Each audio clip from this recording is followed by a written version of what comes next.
When I got here 12 years ago, it seemed like from EVV there were flights to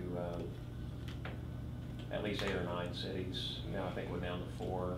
Is that just stuff happens, or you know? Stuff happens. Well, I mean, part of it's just the competition for flights. We are in constant contact. We are hopeful that this year we will land another airline that would be pleasing to people, that would provide access more to the East Coast. But it's competitive. Are you talking like a discount carrier, like what No. Owensboro has, for example?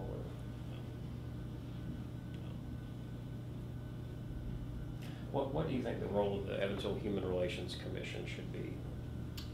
I think its role should be what it is, to investigate claims of possible discrimination in the community, and to help promote programming that fights discrimination. You don't have any current concerns with how they're spending their time, spending their money? I say that because it seems like some other people in the community have raised that. Well, the issue at hand is, you know, whether the expense of about $3,700 to certain sponsorships was appropriate.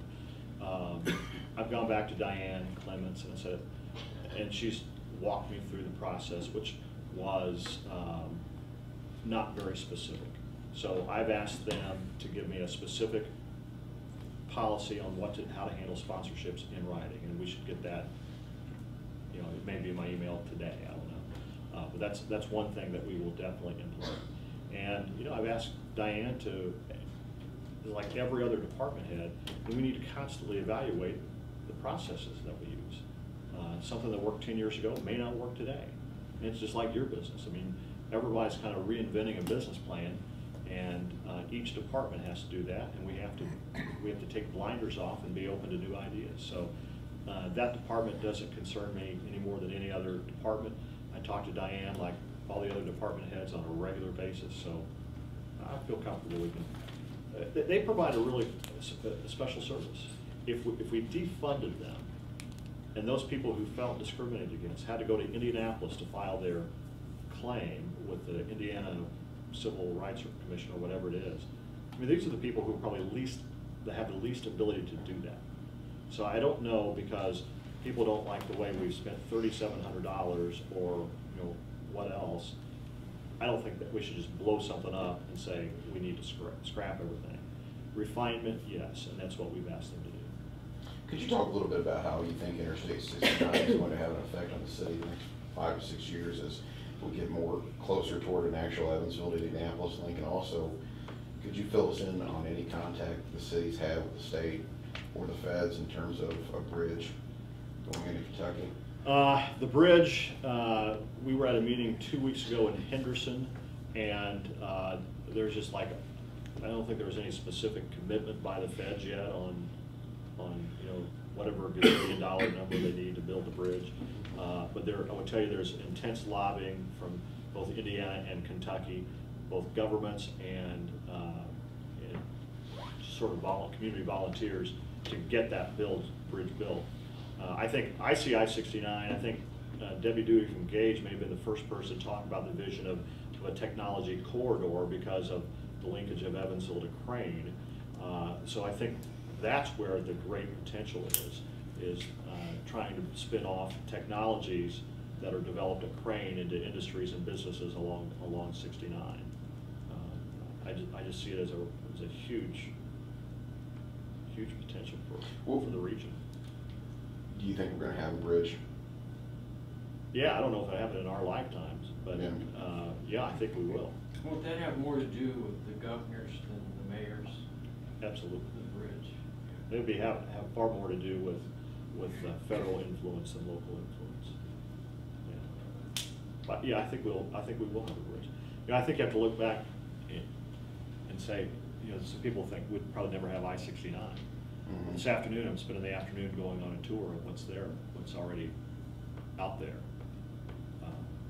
When we went up to Crane, when was that, February or March? Mm-hmm. It was I thought it was really cool to see all the way the dirt had all been sort of laid out. You could see a couple of entrance and exit ramps. I mean, that was very, very fascinating. I think think people, once people see that, they'll realize that, yeah, we'll have a bridge too someday. I mean, it'll take 10 years probably, by the time you get all the, there's way too many moving parts to that. But there's a lot of drive on both sides of the state to make that, on both sides of the river to make that happen. So what's the one issue kind of, is there an issue that's keeping you up at night at all? There's no one burning issue that keeps me up at night.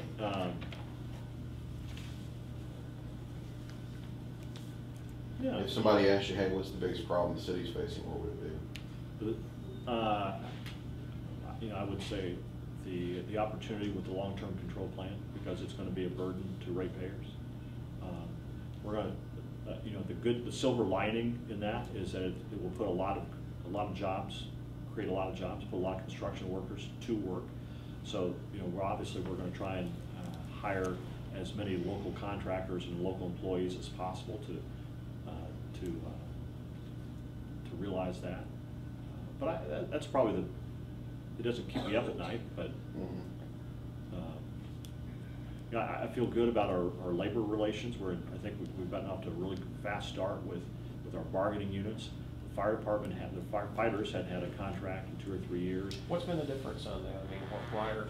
Well, having not been in the previous talks, I don't know, but I would hope it's our approach. With the firefighters, we got in pretty short order, we got a deal for 12, and we'll sit down with them very shortly to start discussions about 13 and beyond. In each case, I came to each first meeting. I said, listen, you know, we have a new cast of characters. We have a new style, a different approach. We will disagree on things, but the administration's commitment is that our disagreements will be professional and not personal, and we move forward. And the FOP talks happened, they were pretty painless. I mean, you saw the quotes from the FOP, which were quite pleasing. So I think that we haven't talked about the zoo. I would tell you that I really like the prospect of building the zoo out. I think, and I told Amos this when I came into office, I don't think we can rest on our laurels of Amazonia. We need to be looking at a community at what we can do next to take the zoo to a new level, greater level. And Amos has done a super job. He's engaged a consultant to help kind of come up with a long-term action plan. And from what I've seen, it's very exciting. It's very exciting. We'll probably start to have some public discussions on that in the next month or two, maybe, relatively soon. But I think it's a plan that people will really embrace. It's very exciting. Been working a lot behind the scenes on the meth problem. We will announce. On Monday. You'll see the Guardian the first time. The tank. The tank. We're calling it the Guardian, but it is. It's essentially a neighborhood nuisance vehicle, and we think the police department tells us. I mean, they have a long list of requests of neighborhoods that want it implemented or want it used. So we'll unveil that on Monday before National Night Out, and it will be on display at National Night Out on Tuesday. Do you have any discussions with Billy about a homicide issue?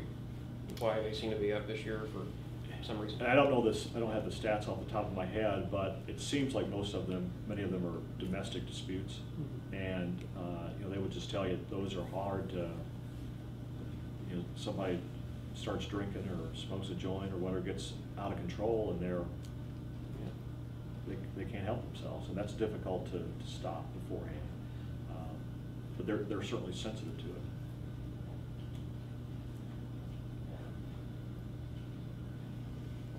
Anybody? Well, thank y'all for coming in. Appreciate Sure, it. yeah. This is kind of used as seeds of editorial column stories. Yeah. And look forward to having you up. Yeah, no, and we look forward to coming in every quarter. So, hey, one just observation about unification.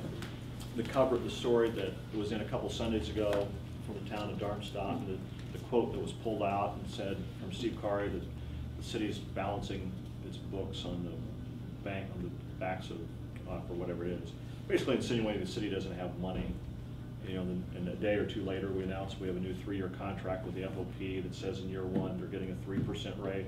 I mean, clearly, we feel like we're on solid financial footing. We just refinanced the Parks bond issues. Parks bonds, a couple months ago, the rating agencies were very favorable to our overall financial condition. That one comment sort of left without a response, kind of struck a nerve, because we don't think it's right. Just an observation. That's the sense that people in Darmstadt have. So, yeah, that was an interesting story. We both sides didn't like the story, so I figured we did okay. Well, you know, and I mean, I buy into that theory generally as a former journalist, but I mean, I think it's difficult to tell a big story sort of one side at a time over a long period, because I'm not sure that if you're going to do installments here and there, I think that's fine, but. Yeah, and that's kind of our plan. It's pretty much a weekly story this past week. But he's talking about verbatim, I think. Well, verbatim and just, yeah, for that to be pulled out in verbatim, one, because it's just wrong, and to go without, you know, someone from the city saying, hey, you know, actually, we have a AA minus, you know, things aren't that bad. Plus. Yeah. AA plus. Yeah, AA plus. So, anyway, just an observation. It's, you know, we all live to tell about it.